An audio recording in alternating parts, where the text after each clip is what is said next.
podcast is not affiliated with, nor does it speak on behalf of any company, organization, or firm. This is based on the personal experiences and opinions of two individual professionals.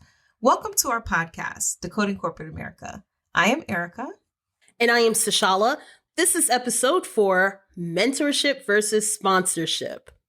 You know what? Let's take a minute to think about that, Erica. We are 4 episodes in. Yes, go us. Go us. Go us. And I mean, really, we're 5 episodes because one of them was 2 parts.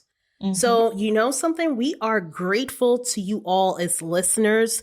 This podcast is an opportunity for Erica and I to catalog what we do informally. We believe the many things that needed to be decoded in the corporate space can be done within a year. So within that year, we want to do some solid and quality content in 15-minute increments. So stay tuned and continue to rate, subscribe, and follow us. We are on all social media platforms. So if you have any questions, please do reach out. Right. And Shashala, one more thing. As we talk about mentorship versus sponsorship, Shashala and I mentor each other as well. And one of our professional development points that we're working on as we do this podcast is being succinct and less verbose in our delivery, guys.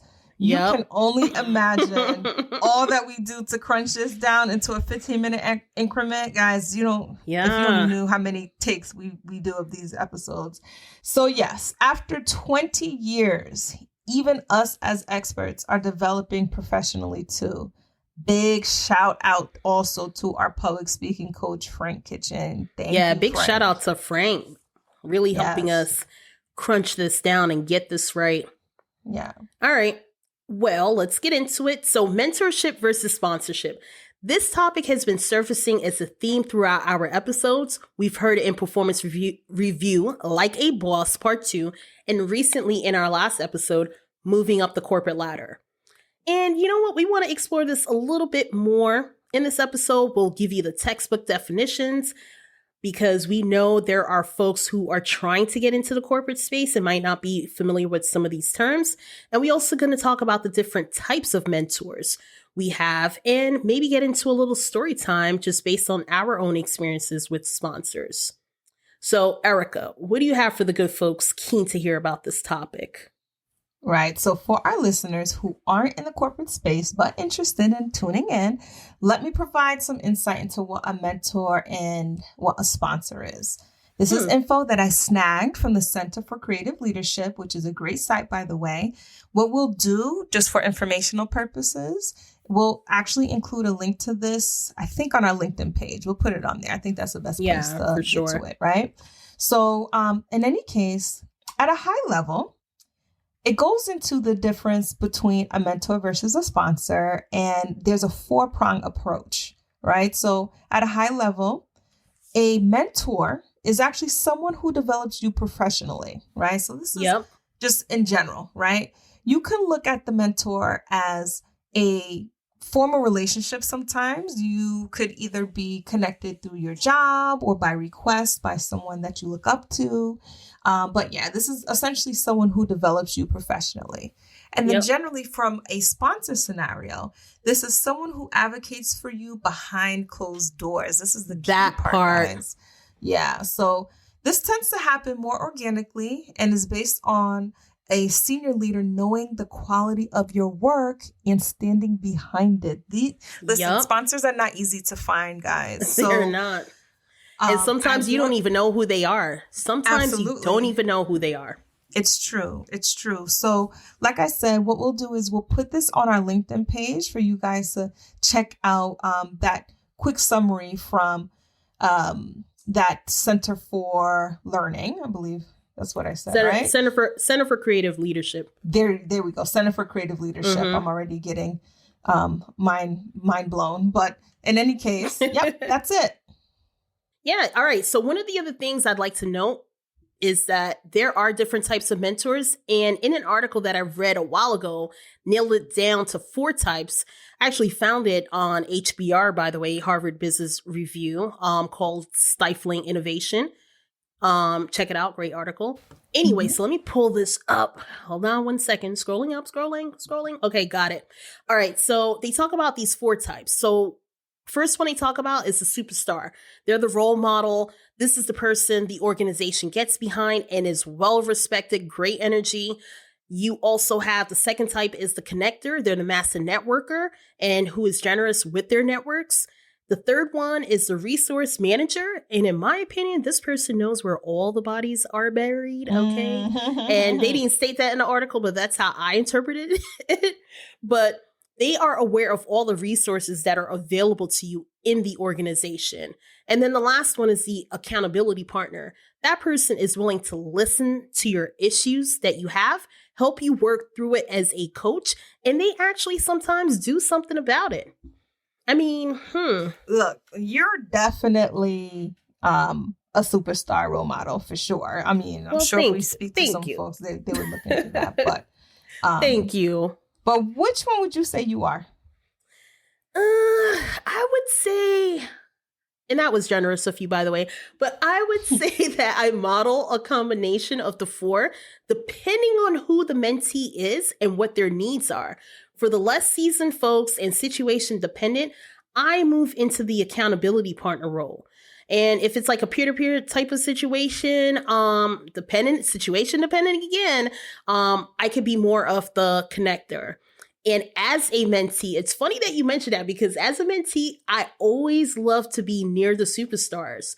Those are the ones with the great energy. They tend to, just bring out the best in me. They help to energize me and they really help me build on my strengths and they help me to embrace the suck.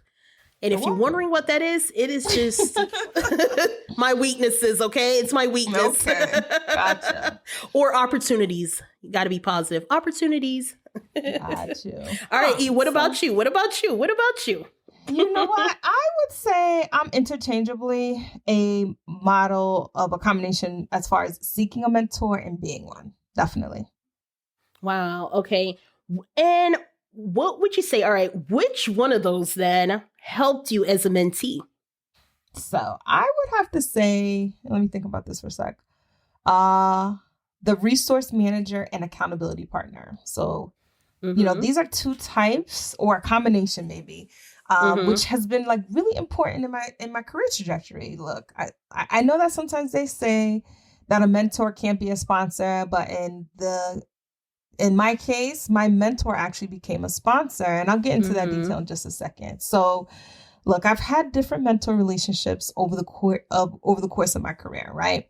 One in particular was earlier in my career, and this was my first professional job. I have been there about 3 years.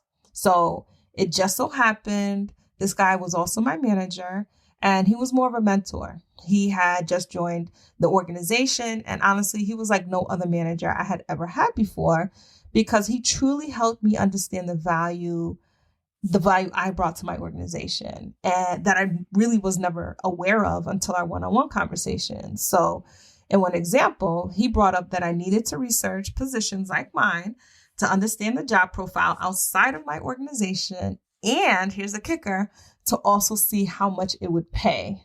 And I was like, what? How much it would pay? Like, where are you going with this? Like, I had no idea where you were going, right?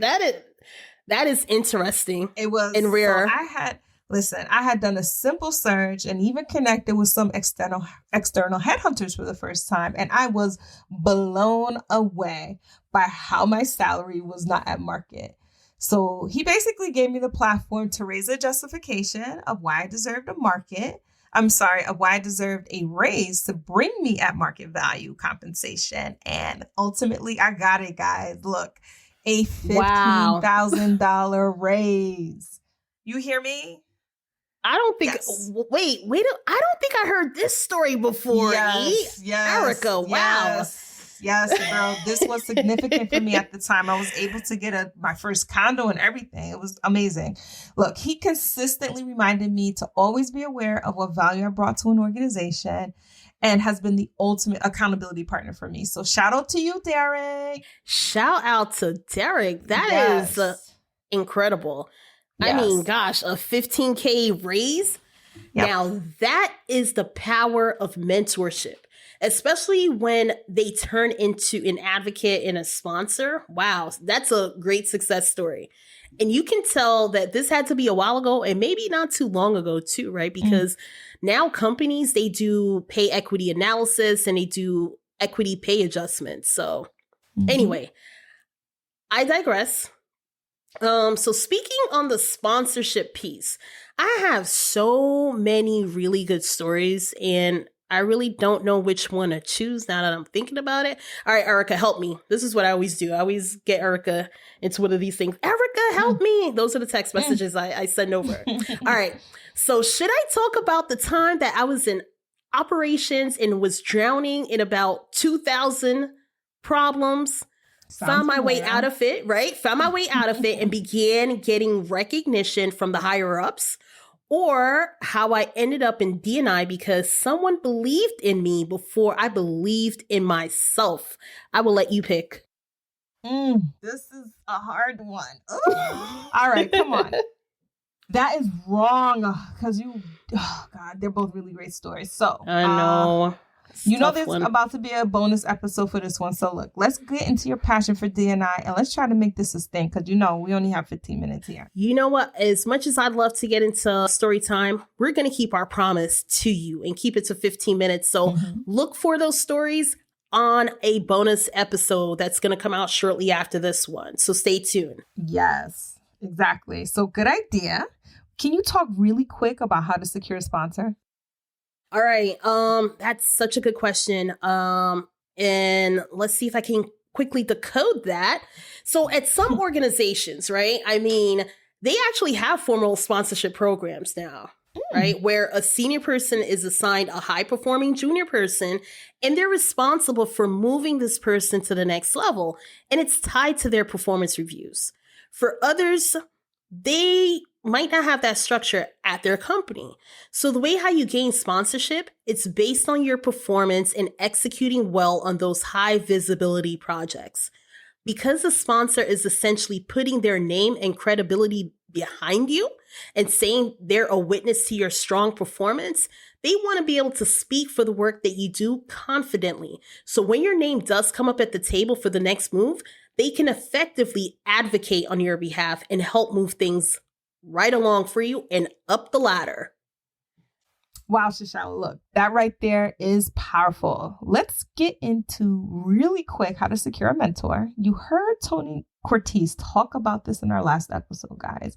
Make sure you join an employee resource group, even if it's as an ally. It'll give you a chance to get closer to senior people who you think would be a good mentor to you. And listen, at the end of the day, it is your responsibility to take ownership for your career. Make sure you own it, guys, right? Own it. Yes, we can dive in a little more on both mentorship versus sponsorship, but we're going to save that for the bonus rounds, as we said. So Shashala, any last words? Really quickly, you can also take that mentor out to some coffee. It's a pandemic. Do a virtual catch up, 15 minutes, keep it brief. Well, you said it, Erica, own your career. I love that part. So we're coming to a close. I hope you all got the gist and a rundown on the difference between mentorship versus sponsorship and feel inspired to not only seek out those who are great mentors, but to also give back and become one as well, no matter where you are in your career. As always, if you have a question you would like us to decode, DM us on social media or email us at decodingcorporateamerica@gmail.com. Don't forget to rate and subscribe to our podcast. I am Sashala. And I am Erica. See you soon. See you soon.